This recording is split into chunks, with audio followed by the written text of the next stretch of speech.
त्रैलोक्यं सचराचरं तत्पदं दर्शितं येन तस्मै श्री गुरुवे नमः। अज्ञानतिमिरान्धस्य ज्ञानाञ्जनशलाकया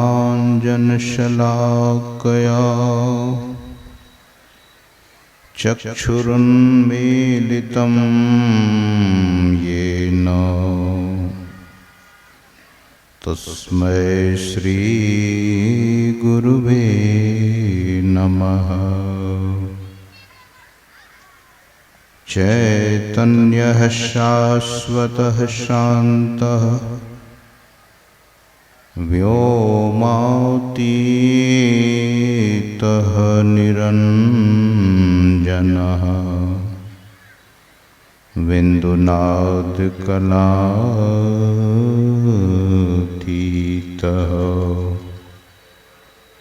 तस्मै श्री गुरुवे नमः। ज्ञान उदधियरु ज्ञान घना सद्गुरु शंकर रूप। नमो नमो बहुबारही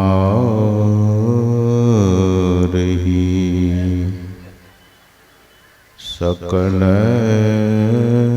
सुपूज्यन भूप। मूकं करोति वाचालं पंगुं लंघयते गिरिं यत्कृपातमहं वन्दे परमानंदमाधवम्।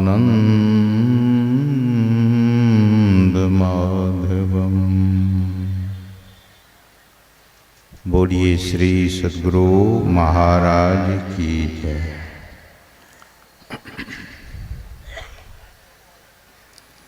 प्रातः स्मरणीय अनंत श्री विभूषित परमाराध्य परम पूज्यपाद संत सद्गुरु महाराज के परम पावन युगल पद्म पदों में सदा सदा पदबंदन। मंच पर उपस्थित परम श्रद्धे स्वामी बोधानंद जी महाराज, श्रद्धे स्वामी वासुदेव बाबा, सहदेव बाबा, सत्यनारायण बाबा, विश्वबंधु बाबा,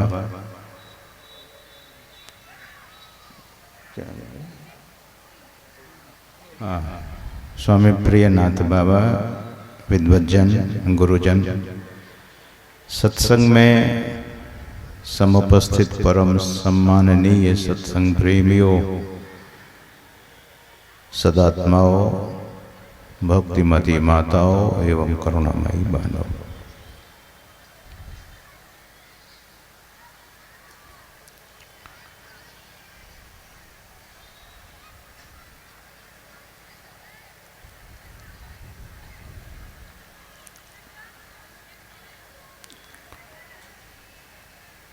यह मनुष्य शरीर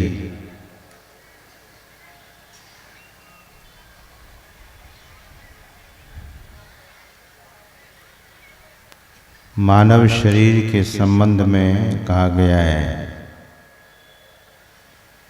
सृष्टि का सिरमौर है।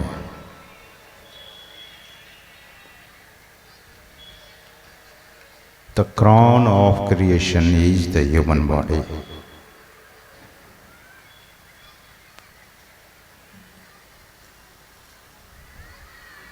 इनकी इस शरीर की महिमा का बखान कौन कर रहे हैं? भगवान श्री राम अपनी प्रजाओं को, गुरुजनों को, पूर्वजनों को, विद्वानों को, ब्राह्मणों को, सभी लोगों को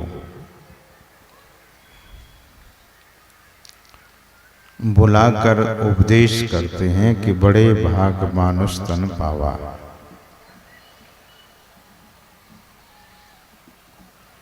बड़े भाग्य से मनुष्य का शरीर मिला है।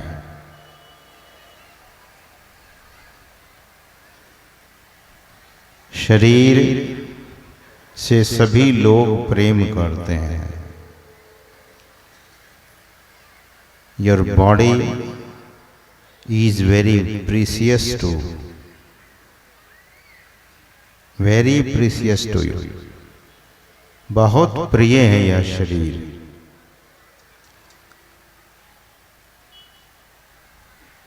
और भगवान श्री राम मनुष्यों को बुलाकर, प्रजाओं को बुलाकर यह उपदेश देने की कृपा की।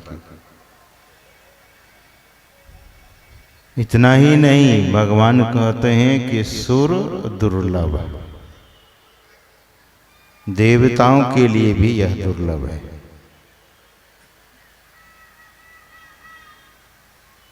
भगवान कहते हैं केवल मैं ही नहीं, सब ग्रंथन गावा, सब ग्रंथ ही गावा। सारे ग्रंथ इस बात को कहता है। मैं ही कहता हूं ऐसी बात नहीं है। और भगवान कहते हैं साधन धाम मोक्ष कर द्वारा पाइन जेहि परलोक संवारा। साधनों का घर है, मोक्ष का द्वार है।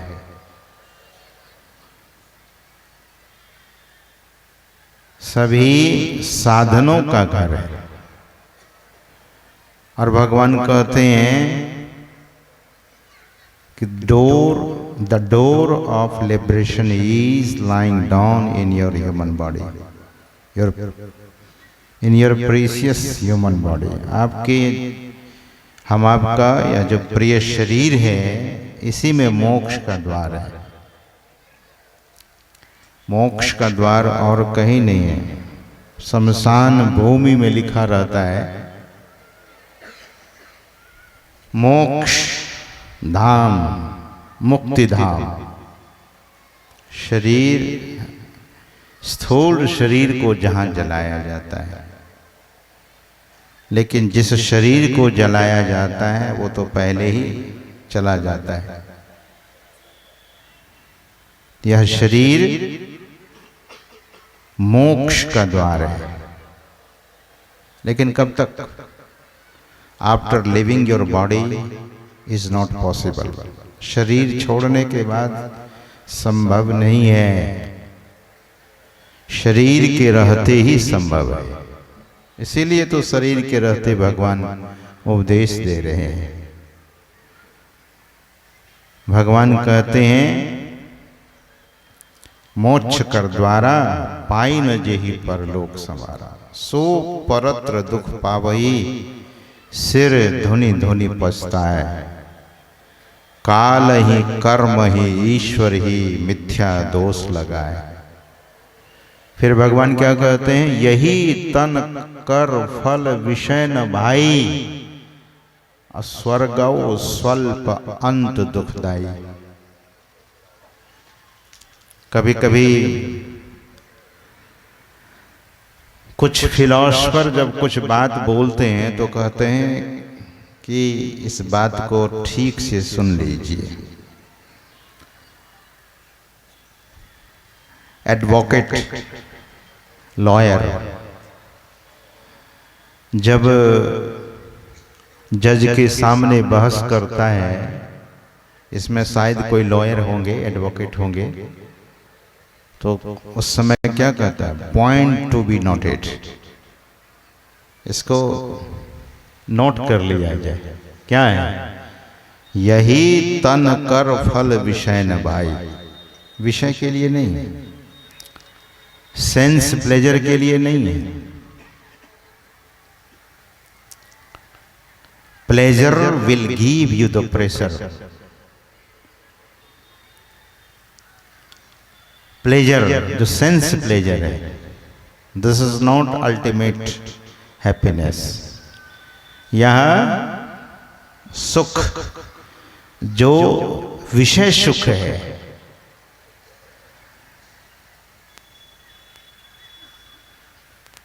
भगवान कहते हैं कि विषय की तरफ भागोगे तो दुख में चले जाओगे। सदगुरु महाराज ने भी कहने की कृपा की है, उनकी वाणी में आया है, तजी दे विषय दुखदाई। विषय दुखदाई है, तब इस भ्रम से, इस भ्रम को त्याग दीजिए। भ्रम त्यागी हो भाई।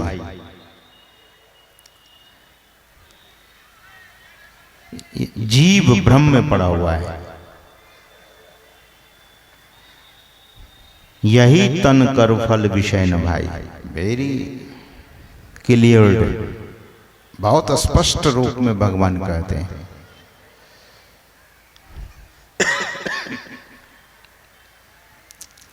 सज्जनों, आप लोगों की संख्या अपार है और सत्संग सुनने के लिए आए हैं।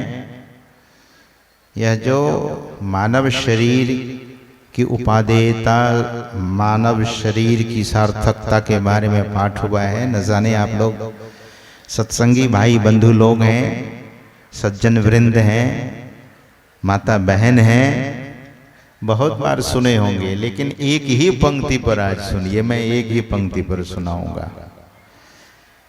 इस पाठ पर पूरा बोला नहीं जाता है, कोई बोल भी नहीं सकता, क्योंकि भगवान की वाणी बड़ी अगम होती है, संत की वाणी बड़ी अगम होती है।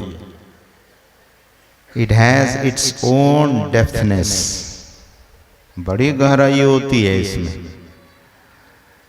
तो भगवान कहते हैं, यही तन कर फल विषय न भाई। इस तन को पाने का फल ये नहीं है कि विषय। गुरु महाराज कहते, तजी दे विषय दुखदाई। और इस भ्रम की खाई में जो पड़े हैं, मैं अक्सर कहा करता हूं कि गड्ढा छोटा होता है, कहते हैं ना रोड में गड्ढा है, लेकिन हिमालय की यात्रा जब आप करेंगे तब आपको खाई दिखेगी। खाई जो 10-10 हजार फीट नीचे जिसकी गहराई होती है, वो खाई होती है।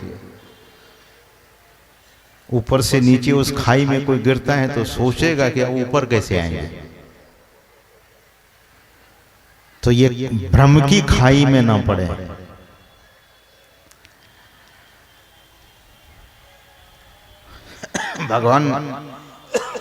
भगवान श्री राम कहते हैं,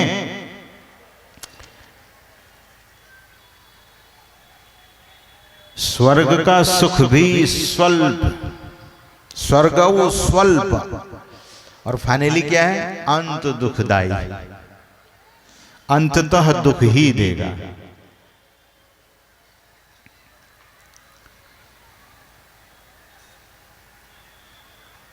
बहुत सारे देवताओं की कथा पुराणों में लिखी हुई है, आप पढ़िए और देखिए। देवता लोग दैत्यों से युद्ध करते रहे, दैत्य लोग देवताओं से युद्ध करते रहे। किसके लिए? गद्दी पाने के लिए। स्वर्ग की गद्दी, स्वर्गो स्वल्प, जिस स्वर्ग के सुख को भगवान श्री राम स्वल्प, थोड़ा, अंग्रेजी में इट्स वेरी लिटिल, बहुत थोड़ा है। स्वर्ग स्वल्प, और भगवान कहते हैं कि अंत में दुख देने वाला। कभी स्वर्ग के सिंहासन पर भगवान इंद्र बैठ जाते हैं और कभी कभी दैत्य का आधिपत्य उस पर हो जाता है। यही कथा चल रही होती है। अब देखते ही नहीं, किसी भी राष्ट्र के जो विशेष पद है, प्रधानमंत्री का पद है, राष्ट्रपति का पद है, उसके लिए भी होड़ लगती है, इलेक्शन होता है। जो प्रधानमंत्री बढ़िया काम कर देते हैं उनकी वाहवाही होती है, उनकी जय जयकार होती है, नहीं तो बहुत सुनना पड़ता है। देश के बहुत जगह देखता हूं, हम लोग देखते हैं कि दीवालों पर न जाने लोग क्या क्या लिखते हैं। सज्जनों, भगवान श्री राम कहते हैं कि जीवन के रहस्य को समझिए। The mystery of life must understand. कहाँ समझ में आएगी यह बात? तो भगवान कहते हैं कि सत्संग में बात समझ में आएगी। साधु संतों की शरणागति होंगे, शरणागत होंगे, साधु संत की शरण ग्रहण करेंगे, सदगुरु की शरण ग्रहण करेंगे, तब जीवन के बारे में सोचेंगे कि हम कहाँ थे, अब कहाँ हैं। सत्संगी लोग जो होते हैं, सदगुरु के जो भक्त होते हैं, वे सत्संग करते करते सार असार को समझ लेते हैं। नहीं तो जीवन सज्जनों बड़ा दुखदाई है। मैं उस भक्त का प्रसंग रखना चाहूंगा। एक भक्त थे, दरअसल में पहले वे सेठ थे। उनका नाम कुछ और था, बाद में महात्मा तैलंग स्वामी जी महाराज के उनके समीप, उनके चरण शरण में जब आए तो उनका नाम उमा चरण रखा गया। काशी में एक महात्मा हुए, उस महात्मा का नाम तैलंग स्वामी जी महाराज। उनकी आयु के संबंध में ठीक ठीक बातें नहीं मिलती है। कहीं 268 वर्ष उनकी आयु बताई गई कि 268 वर्ष जीकर वे शरीर को गंगा जी में विसर्जन कर दिया। ऐसे लोगों से कहा कि देखो मैं शरीर छोड़ता हूं और जल पर बैठकर जल समाधि ले ली। तैलंग स्वामी जी महाराज सचल, उनको लोग सचल शिव कहते थे। भगवान शिव चलता फिरता ये शिव भगवान है। कहीं कहीं 308 वर्ष उनकी आयु लिखी गई है। जो भी है,